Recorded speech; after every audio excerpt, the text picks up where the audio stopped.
As you can see, he's top 10 in receiving yards, receiving touchdowns, and receptions. Seems like a no-brainer. Jason, I think he's a Hall of Famer despite his issues. Do you?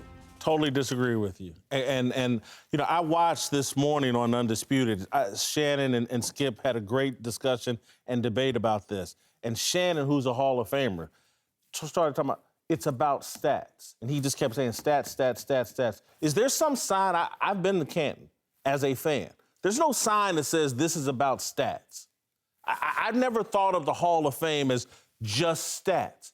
I think it's about, did you win? What's your impact? What's your legacy on the game?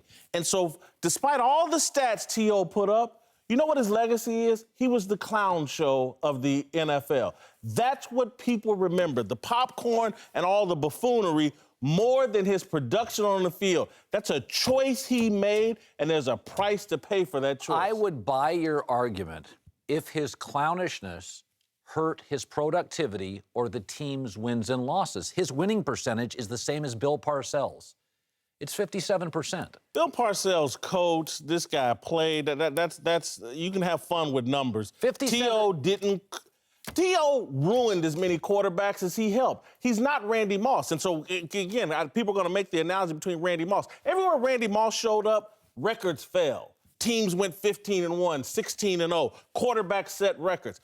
Cris Carter, people might go and say, and I'll let you jump in here, Cris Carter, he's just a numbers guy. No, in 1999, he was the NFL Man of the Year and a leader in his locker room most of the time he was in the NFL. But that's exceptional. That's how you get in the Hall of Fame. Well, but how do the people who are voting from the Hall of Fame's perspective really know what his impact was in the locker room? And to me, look, I think that's a big issue. I think that should be part of the equation.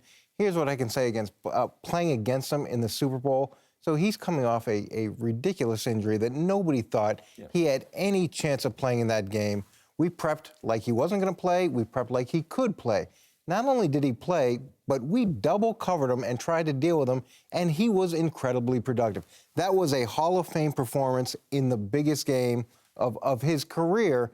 Now, am I advocating that that's all it should be? But I can tell you, facing that guy in that day, overcoming what he did was pretty special. I think in a very, very short period of time that Terrell Owens is going to be donning one of these. Wow. And the reason why the Pro Football Hall of Fame, it does have a lot of things to do with what you do in the time that you have.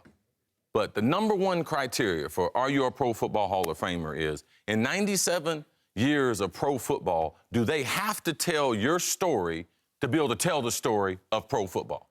And you cannot tell the story of the NFL the last 20 years and not include T.O. Like, his numbers are ridiculous. What he did off the field, all the attention, that's what stopped him from getting in the first ballot. So you done already penalized him. Yeah. Because he should have gotten in the first ballot. If you look at the wide receivers that have gotten in on the first ballot, T.O.'s numbers fit that criteria. Let me say this, Chris. And this is not about character. This is about what you do. Let me say this, Chris, and you certainly wear the Hall of Fame jacket. Your performance and everything justified that. The media decides who gets in the Hall of Fame, not Hall of Famers. And that may be wrong, and I've argued that that's wrong. But that is who decides. And they came up with, the media did, I think foolishly, your theory that, oh, can you tell the story without telling this guy's story? Can you tell the NFL story without mentioning this guy? And I think it's a bogus criteria, and that's why I think it's Russ Grimm got into the Hall of Fame because they decided you can't tell the NFL story without mentioning the Hogs. And all of a sudden, now we got to have a representative of the Hogs in the Hall of Fame. And if you go look at Russ Grimm's resume, and I know I'm saying this in front of another Hall of Famer and it's disrespectful, but he ain't a Hall of Famer. I played offensive line. I watched him play in 2 of the Super Bowls. He didn't even start. And so we get into this, oh, can you tell the story? And so T.O. wrote himself into the story with his play, but he also took himself out of the Hall of Fame with his buffoonery on the field. Let me just say... 15,000 yards. Get it. 150 touchdowns. Get it. Destroyed Donovan McNabb, Jeff Garcia. Everywhere he went, he had a problem with the coach or the quarterback or somebody. That's part of his story. But that story, we don't really know the truth behind that story. We know what was reported. Look, You got to be fair to the guy across the board. No one else was judged on their character. Every other player was judged on their merit on the field. And then when you look at it, because there's a bunch of other guys, they wouldn't have been in the Hall of Fame if it was judged just on their character. No. When you start talking about character, I'm talking about winning.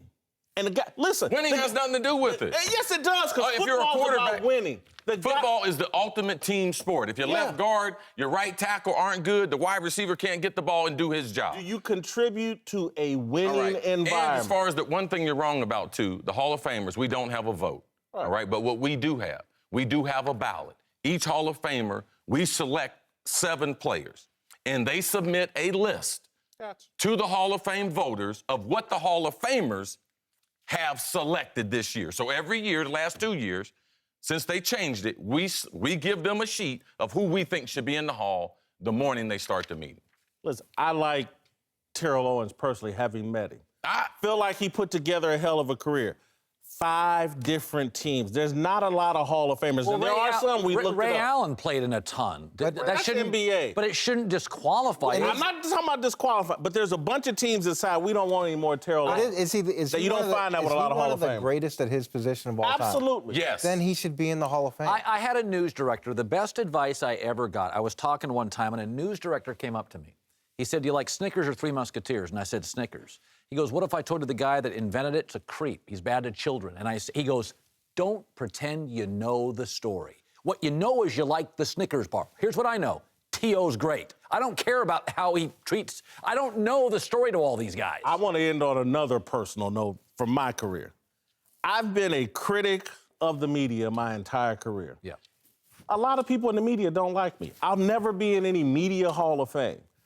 I'm good with that because I chose this path to be a critic of the media and to stand out differently than other people and not go along with the flow. And so I'm never going to be popular with media people. And they're never going to put me in some media Hall of Fame.